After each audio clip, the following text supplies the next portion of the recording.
Welcome back. Now let's get into your communities and tell you some stories that are happening there now.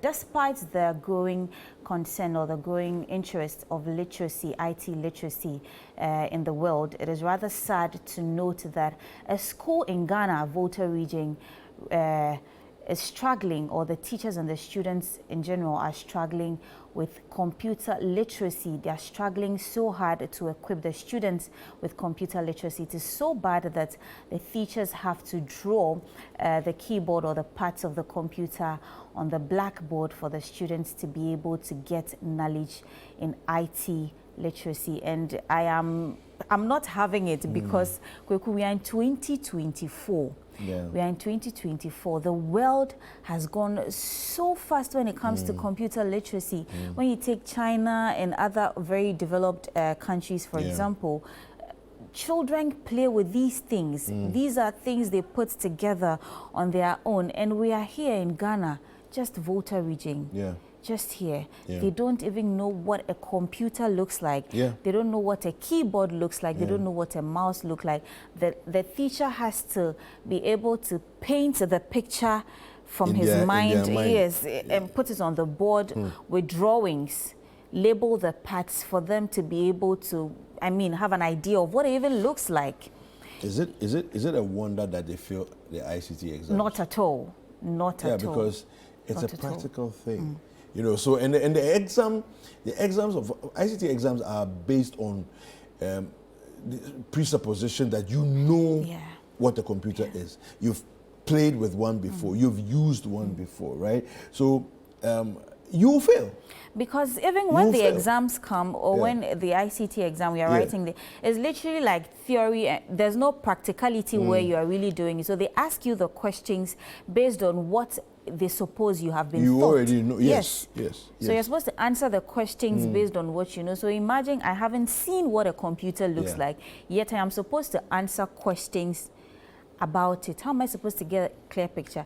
And from the teacher's point here, imagine a teacher like me or somebody who is going to be a teacher like me who is not very artistic. I can't draw. And I'm supposed to be teaching ICT in such a community. How will I be able to draw the keyboard or even the computer on the board for the students to learn? Wow. Wow. And I'm wondering why the GS, for example, doesn't even have, let's say, material that's already designed, you know, for the kids to be able to use, right? I mean, that's one of the questions I want to know. I want to have answers to, you see, because if you already have like a colorful book that has pictures, okay, of computers, and then even there's a way you can animate a book that you can show stage-to-stage processes, right? You can show the mouse, you can show the keyboard, you can show different things, and you can show the interaction between the different parts, right? And all of this is in a book. You can actually do that, right? So if in the worst case scenario, that's what we should have. And every kid should be able to see for themselves what you're talking about, so that when they see it in real life, they say, oh, this is what we saw in the book. So we actually know what it's like. But in our case, it's like a shock when you see the computer that, is this what the teacher was drawing on the board? You know, it's a very serious problem. When I think back to when I first saw a computer, I was 11 when I first saw a computer. I was just shy of 12 years old when I first saw a computer. And that was in class 6. Okay. This is a long time ago. Right? And I'm just thinking to myself, back then, it was IBM computers. There were ancient computers that don't even exist now, you know.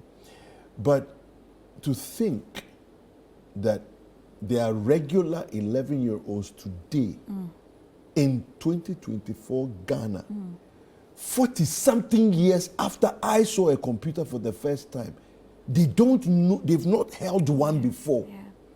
They don't know what a mouse is.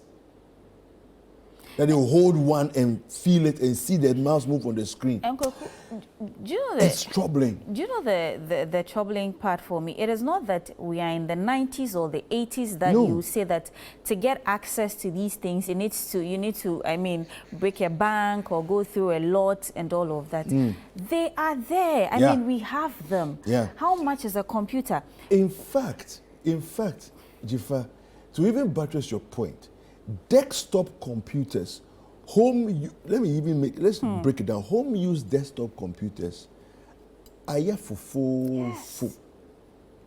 So really, what does it take? You see, and if you provide one per school, you know, some of these schools, they're not huge. Yeah. They are small schools. Maximum, you don't need so much. You don't need a lot, right? So maximum population of the school is 100 students. You know, some of these schools we're talking about here, there are not many students. So each class can take turns at the computer, you know, and you can even say that of the 6 classes that they have, 6 different age groups that they have in the school. Monday you go have your turn. No, they Tuesday actually you have take your turn, and turns. so on. Lessons are in turns. Good, but then Yes. the computer, you get practical experience, so you can come, try your hands. But look, we need to take a look at this report. Afterwards, I have some other thoughts and comments I want to make on this, because sometimes people provide the computers and then the teachers sit on it. That's another problem, another issue altogether that we need to deal with. But yes, let's take a look at this report that we have for you. Right, filed by our very own Desmond Selassie Ago, who is our voter regional ChannelOne TV as well as City 97.3 FM. Let's take a look at this. When we come back, we get talking more about it. Do stay with us. In the rural community of Alavanyo Agohwe in the Hohwe municipality of the Volta region, teachers face a daunting task teaching information and communication technology without essential tools like computers. Isaac Akroma, the ICT teacher at the Alavanyo Agohwe basic schools, demonstrates his teaching methods under these conditions. Without access to computers, he is forced to improvise by drawing computer parts on the blackboard and creating makeshift models from cardboard, trying to teach students who have never seen or touched a real computer. However, this improvisation falls far short in providing students with the technical skills needed to succeed in an increasingly digital world. If we lack a computer lab, it means we don't have the accessories. We don't even have a computer itself and other tools to teach the kids when we are lecturing them in class. There are no computers. We have to improvise. We sometimes use cutting to design a computer, or we send them to other schools where they have the ICT lab, and that happens once in an academic year. Drawing the parts of a computer on the board, because we don't have the computer to show to the kids, so we have to draw to tell them this is how it looks, and when you see it somewhere, you know this is a part of a computer. Mr. Akroma appealed for support to help the school acquire computers. This is also making the students not to be abreast with the current technologies that are coming into the system. And sometimes when they see teachers holding certain things, they behave like they've never seen it before. But at least they are supposed to know certain things in computing. Appealing to stakeholders in the society, the government, and everybody watching and listening to me to come to our aid. The lack of electricity in the school further exacerbates the situation. Teachers who own laptops face additional challenges as they are unable to charge their devices on the school ground. Additionally, they contend with other issues such as relying solely on blackboards and the lack of teacher accommodation, which forces them to travel long distances to work. Teaching with the blackboard cannot be compared to teaching with the formaker board and then the marker. So that one is preferred than the blackboard. The blackboard, the dust and those things, they are very harmful to the system and then to the body. So it's made the student not even see. Sometimes when you write on the board, they can't even see it well. And it's not all the students that will be able to voice it, to say that's what they are reading, madam, I can't see it well. Some will just keep quiet. Whatever they have seen, that's what they will write. Teachers posted to Alavanyo, some of them deny posting because of the condition of the teaching in the school. And so most of us who are even here, we travel all the way from Hawaii to Alavanyo every day to teach, because there's no accommodation in the town for us to get accommodation and then stay in the town to teach. So we take car or motorbike. Myself, I take motorbike from Hawaii every day to Alavanyo, every day in and out, to come and teach the students and then go back. It's making life and then teaching very difficult for us here. In an interview with ChannelOne News, the headmistress, Sikado Nogbe, mentioned that although the school's academic performances is improving, the lack of basic necessities remain a major hurdle, and she called for external assistance. We don't have library in the school. Even though we have a building, if I get the books, I can set up a library. I have a very big building which is empty. Then we have lights at only the lower primary. And I want to extend the city to the JHS and the upper primary. Then we don't have water too. The school is a bit far from the town. So the learners have to go to town and fetch water. At the middle of instruction or learning, when the water finish, they have to stop teaching and go to town and go and bring water. The laptop the kids have, we don't have lights at the JK's department, which they can use to teach the computer. Even the upper primary too, we don't have light at the upper primary block. Moreover, many teachers posted to the area declined to report for duty, citing security concerns in Alavanyo, resulting in a teacher shortage in the community schools. However, the Municipal Director of Education, Victor Kokukova, reassured the public, stating that the area is safe and encouraged teachers to report to their assigned school. It's a great peace in Alavanyo. The people are peace-loving.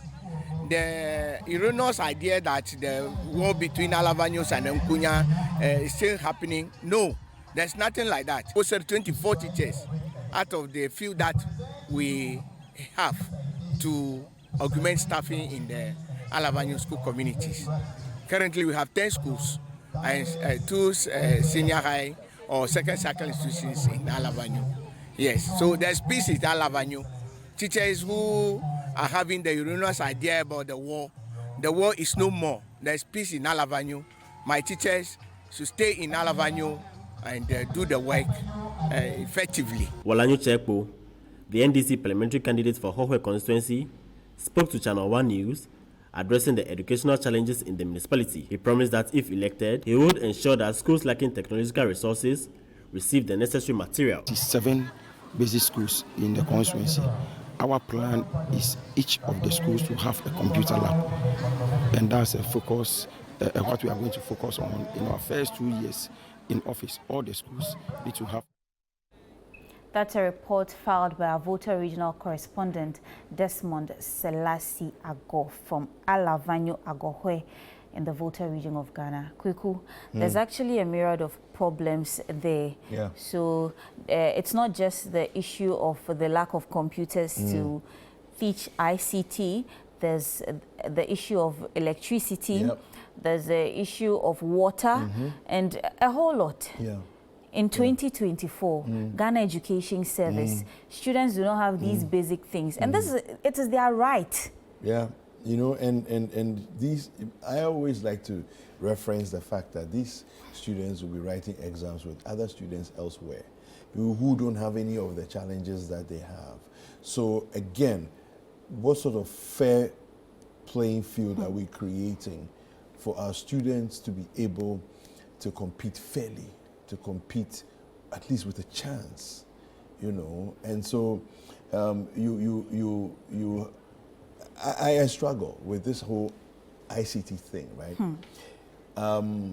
Again, there are organizations in Ghana who have a practice of every 3 to 5 years getting rid of their computers, you know, so that they can, you know, turn over and get new machines in, right? Because they can afford it, and so on and so forth. Why don't we have a system which says that if you're getting rid of your old machines, there are communities that are in deprived areas like this that we can actually send these computers to places, right? All you do is you wipe the machines clean so that all your maybe data and everything else is wiped off, and then you send these computers, you know, across. But Desmond has joined us on the line. Desmond, who brought us the report, has joined us on the line. Desmond, good morning. Yes, so welcome to Breakfast Daily. Yeah, so this report that you've brought to us, it's very enlightening.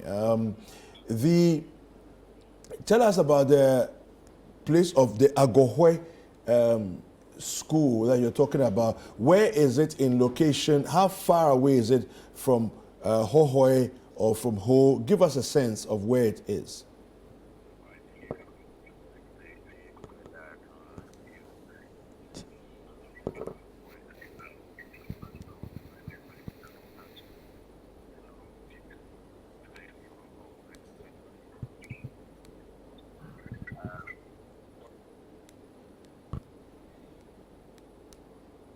Hello?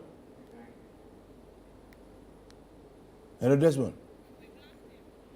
All right, unfortunately, we've lost Desmond there. He will try and raise him on the line again and have him walk us through what it is that is the challenge that we're looking at. Because as one of the teachers said, they come every day from Hohoe to Alavanyo. Alavanyo Agohwe to the school there. And for me, a journey that I think it's about 30-45 minutes. I mean, I want Desmond to come and confirm. But if you're going to do this on a daily, and this is not traffic, this is not Accra to 30-45 minutes. Yes. This is traffic free. Yes. Traffic free 30-45 minutes. That's a distance, you know. So what we need, the school needs. And as to whether the road is even good, well, for commute to and fro every morning to go to school, to go and teach and all of that. And Kweku, another concern for me is the fact that we are looking at meeting the SDGs by 2030, right? Which is around the corner. We are in 2024. Now, SDG Goal 4 says ensuring inclusive and equitable quality education and promote lifelong learning opportunities for all. So inclusivity for all. We are in 2024, just a few years away from 2030. How are we working towards meeting these SDGs? Or are we waiting for the time to be here, then we ask for an extension? What are we doing? Is our educational... but you know we're not going to meet it, right? I know. We won't meet it. I know, but sometimes when you talk to the duty bearers, I mean, they make it look like, oh, we are getting there, it's a work in progress. But we've been on these issues for long enough. It looks like there's no sense of urgency when things like these are mentioned. It's either there's no sense of urgency, people are just nonchalant about these things, or like, oh, they're in the Volta region. Other priorities, you know, so other interests and other priorities. They're in the Volta region, they're in the northern region, like they're in the village. So what do they need computers for? And it's really sad. If we are looking at exclusivity, the disparity between the people, as Kweku rightly said, the fact that they're going to be writing the same exams, same questions, same marking scheme. The fact that they've never seen a computer before doesn't mean that, oh, they will adjust the marking scheme a little. There's not going to be anything like that. So we are doing the children a great disservice, which I think we should really go back to the drawing board and think about. You build a school, there's a subject like ICT, yet there's nothing, no learning or teaching material to equip the teachers to even make their jobs easy. So the teacher is coming to school to teach, and then he's thinking about how to come and draw something on the board. It's hard to explain it, you know. And then if a teacher takes the effort to say, get their own computer, because I'm also asking myself that if this teacher had his own computer, right, he could use the computer to aid his students, because it's easier than drawing, right? And trying to get the students to understand what it is the picture is supposed to say, right? I don't doubt that the teacher himself has seen a computer before, but the teacher doesn't own one. You know, very likely doesn't own one. And so for me, I'm also thinking about what does it mean in terms of GS, what does it mean in terms of Ministry of Education? You know, because we said we're giving laptops to every teacher. We said we're doing all these kind of interventions. Where are the laptops that the teachers are supposed to have, which they could have then used as demonstration, right? At least, you know that with a laptop, you don't have a mouse, but you have a mouse pad, you know, so you can explain. You know, it's tough, you know, when you're thinking about the promises we make, the commitments we appear to make, and yet when it comes to the practical situation on the ground, it seems like you ask yourself, what happened to all those commitments that were made? you know, and you hear it. Okay? So many millions have been committed to providing every one teacher, one laptop, you know, and so on and so forth. Then you say, but where's all that, you know? And so, I mean, of course, nobody's saying that the teacher should, or let me say, the system is not designed to say that the teacher should by all means bring their laptop to the school to teach. But I'm asking that if there's a plan by government for every teacher to have a laptop, Right. then why doesn't GES plug into that plan to also say, use your laptops to teach ICT At least in now, the schools yeah. for now, whilst we figure out, How you we know, go a about more it. sustainable way of making sure that every school at least has one full desktop computer, you know, for demonstrative purposes. You know, I'm looking at the video on the video wall here, and then you can see the confusion on the faces of the kids. The students. Like, Kweku, it's like you can see the confusion because you are teaching me something, I'm not seeing, you're just drawing. So I'm trying to paint a picture in my mind's eye, and these Of are what it children. is, Children yeah. are more, they learn by practicals. Let's play. Yes. They learn. The other time we went for the STEM program that happened at Mensville Grand Hotel, and then the practicality of the things that the teachers and the students were able to put together with their hands make you appreciate science even more. Yeah. Well, Desmond is back on the line with us. Desmond. Yeah. Yes, good to have you back. So, first of all, you explained to us the distance. So let's talk about that first, and then we can look at the issues. Okay. All right. So I was saying that we got somewhere, which is in fact the capital. It's just about 15 minutes and most of it is Alavanyo alcohol. Sorry, Desmond. I don't know if you can change your position or something there. We're finding it difficult to hear exactly what you're saying. All right. So is the line better now? Yes. Okay. All right. So Alavanyo is not too far from Hohwe, the municipal capital. It's about a 15 minutes drive. About 15 minutes drive. Okay. About 15 minutes drive from Hohwe, Okay. yes. Okay. Alavanyo is divided into several communities.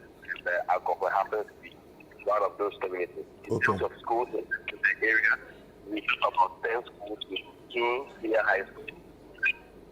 And it's unfortunate that almost all the basic agriculture community or the Alavanyo community don't have access to ICT or quality ICT teaching and learning. In the sense that not even one of the schools there is having a computer lab. And when it comes to business schools, teachers are now forced to draw or sketch computer parts on the blackboard and also make the model out of cardboard and the textbook and then to teach pupils who have never seen a real computer. Yeah. And the thing is, however, taking a toll on both the students and teachers. And the teachers say that although the people that are eager to learn, they are left to imagine digital world where they've never encountered a computer. And this is just a perfect example being where, say, someone is being taught to drive, have access to car. So the students are just able to recite what they've learned, but they are not able to do anything. And beyond this, the shortage of the school is also another challenge, access to electricity. Teachers also have laptops and able to even use the laptops in the school to at least teach the students this is using or this one of the computer which you can also use to access the internet or use to whatever you want to do. So it's rather unfortunate for them to that or they have something to demonstrate for the facing a challenge of the school, teach these students also the community. Some of the students are every day to school and then they go to school back home. Making extra classes for the people is very difficult because they can't go work all the way. Also, the road is not easy. You have to travel on the people who work and come in the evening again. It's very the case they are for campus. Very difficult. So in all, they are just appealing to stakeholders to come to their aid and provide them with some computers and also connect them to the national grid for them to be able to enjoy such amenities. Yeah, go ahead. Desmond, so I was wondering, has there been any official report made to the Municipal Education Directorate or any duty bearers? Are you able to tell? So I learned the headmistress said please touch they actually just for the municipal director, and I also spoke to the director who said he has channeled this also to the municipal chief executive, and I'm sure, I can't really tell, but I'm sure things are in place because when I went there, I met the municipal chief executive. So it seems they are coming around to just check what's going on and maybe them into documents and work on it. But it's also good to know that although they are not too good, the school is not a very big school. They don't have the issue of furniture shortages. So it's good on that cause, but what they want now is the computers. They have a room, very beautiful. Computers can be stored. It can be transformed to a computer lab and a library. It's rather unfortunate we don't have the necessary equipment to furnish the room. All right, Desmond, thank you very much for speaking with us this morning. All right, thank you, Zifa. All right. So that was Desmond Salasi Ago, our Volta regional correspondent, who was giving us insight about the school or the lack of ICT literacy in the Volta region, Alavanyo Agohe in the Volta region. Kweku, Desmond has shared with us his concerns, or he has been able to answer some of our questions. We hope that he rightly mentioned that the headmistress have made an official complaint, and then we hope that the Ghana Education Service will take a look at this issue as soon as possible, because this is an issue that needs to be dealt with a matter of urgency. I mean, they can't continue like this. There's a lot of problems in the school. The classrooms are not in good state. There are 4 students sitting in one small desk. And then I'm imagining, how are they able to write if they're supposed to be doing exercises? Exactly. They're supposed to be doing class exercises. How are they supposed to be able to write and all of that? So we hope that the people or the right people turn their attention and then solve these issues for us. Yeah, absolutely. Well, we have more stories that we want to take a look at, but we'll take a quick break. When we come back, then the segment is interactive, so we want to hear from you. Share your thoughts with us. Send us a WhatsApp message on the line 0204-447-033. Share with us, and we'll come back after a short break. We'll continue the conversations. All right, welcome back. We're still on the segment where we're discussing issues going on in our various communities. So we have a message that came whilst we're discussing the other topic. I think the teacher unions are not helping the cause of delivering quality education as we need as a country. They are always silent and only interested in deducting dues from teachers' salary every month to chop freely. Okay, that's what you say. This one here says, I see there is no policy guiding the establishment of schools, and that's the biggest problem of our education system. And that's what you're saying there. Is there no policy guiding? I don't know if there's no policy guiding, but yeah. Cool. There's another message here that says, I blame the teacher for not being innovative. There are lots of old computer parts which he can pick up, disinfect and use them as learning resources. Blackboard sketches are the last option for a teacher to do in the classroom. Advanced preparation is very important, and he could have done better if he had done these drawings on a cardboard. Anyway. Well, I mean, he's not alone, actually. Yeah. Because we see it, if we take our cameras around, I'm sure we'll see it in quite a number of schools, you know. So I wouldn't necessarily single him out as being the one who's not innovative, right? I think that it's something that we should create systemically, you know, to say that as a system, this is how we're going to go, you know. And so if we're expecting teachers to go around looking for old, other, you know, old computers and other things, then there's that a problem. Yeah, well, you know, but this is what we have. This is what we're seeing here. But thank you for sending your messages through. We appreciate you interacting with us. But we have some more stories. Of course. Yeah. We want to go over to the northern part of Ghana, where there are challenges because in Saboba, in the northern region, this Saboba township has actually been cut off from the rest of the country as flood waters have overtaken the main roads. All right. Now we want to take a look at this report, but before we do that, Ejifa, you know, it's already difficult as it is. There are challenges with food supply because the rains came at the wrong time. You know, dry spells, heavy rains come at the wrong time. So already you don't have the kind of harvest you're supposed to be having.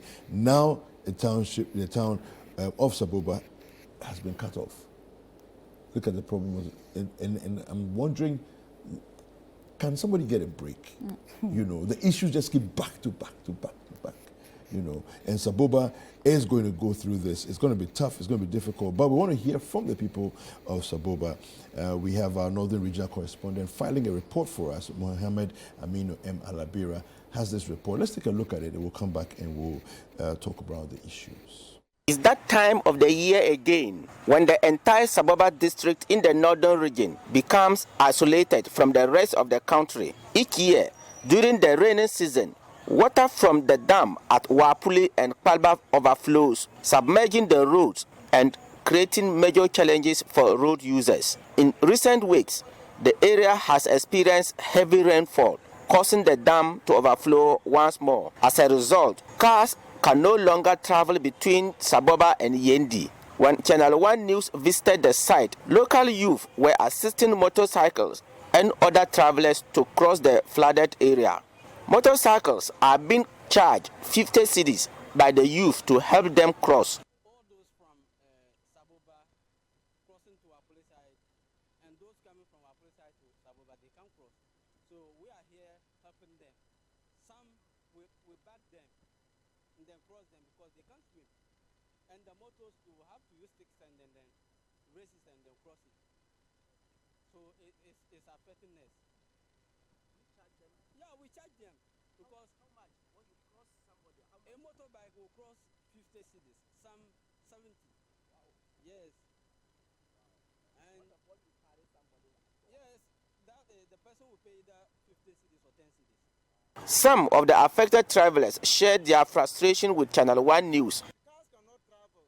Our business are stuck because we can't go to Tamale. Tamale that we used to get our products to sell and also get income to pay our war school fees. But now the road is being blocked. Even poverty is being blocked. So where can we access those products? Even pregnant lady cannot go for antenatal because of this health issue. This is what every year this is what do happen. But will come, this government will come and promise nothing will happen. The disadvantage is that they will take some coins from me. All right, so sorry for the little technical hitch there. We have our correspondent on the line, the one who brought us the report, Mohammed Aminu M. Alabira. Mohammed, Alaji, good morning. Hello? Hello. Good morning. Welcome to Breakfast Daily. Thank you, boss. All right. Now, talk to us about the challenge. When did this thing happen? When did this heavy rains come in and then the flooding happen? Thank you so much. You know, there was dry spell in the northern part of the country. Yes. And rain started somewhere in the middle of August. Okay. This year. And from August to now, it has been raining. Some days there could be a whole day without even space for one to come out. Rain all the time. And this has also caused serious troubles with the people. You know, when people complain, or during the dry spell, farmers especially complain that they lost many of their farm produce because many of them got dry on the farm and things. So when the rain started, they quickly went back to plant new ones. That is fast-growing crops. Yes. And unfortunately, this time, the water has even washed them off again. So farmers now in the northern region here, their farms have been washed off, nothing for them again. That is the cry they are crying now. And you know, this particular story, Saboba is on the eastern part of the north. It shares boundaries with Togo. Yes. Yes, and then the next community is Yendi and then Cherpulis. There are two main routes from Yendi that you can get to Saboba. You pass through Palba, and Palba there is this bridge that was constructed by Rollis. Okay. And every year, that bridge gets flooded and you can't even try. Over there, they use canoes to paddle people across. So this time, I couldn't go there because of safety issues, I couldn't go there. And it was a Wapuli site that I went, and that is where the people have diverted. So from Palba, then Wapuli, that is the two routes that you can use to Saboba. And when I went to Wapuli, this was what was happening there. Cars or motorcycles there, or people walking on foot. They will come. Cars will bring people to the riverside there. The car cannot cross except tractors, as you are seeing there. Because tractors, their exhaust pipes are high, so that when they get into the water cannot go through. But with cars, because they are small, they are down there, they cannot venture to pass through the water. So that is what is happening. And people were there to assist people to cross. If you come with your motorbike, they will use sticks, one at the back and one in front. Then 4 people will stand by it and carry it across. And they do that for a fee. If a motorbike was crossed or is crossed the place, they take 50 cedis. So assuming you are going in, you pay 50 cedis. If you are coming out, you pay another 50 cedis. Aside the fuel you buy. So this was the situation over there. And the residents there have been complaining seriously. As we speak, Saboba town, actually there is fuel shortage in town. Okay. Because tankers are not able to cross the place to Saboba. And this thing happened for almost 2 weeks now.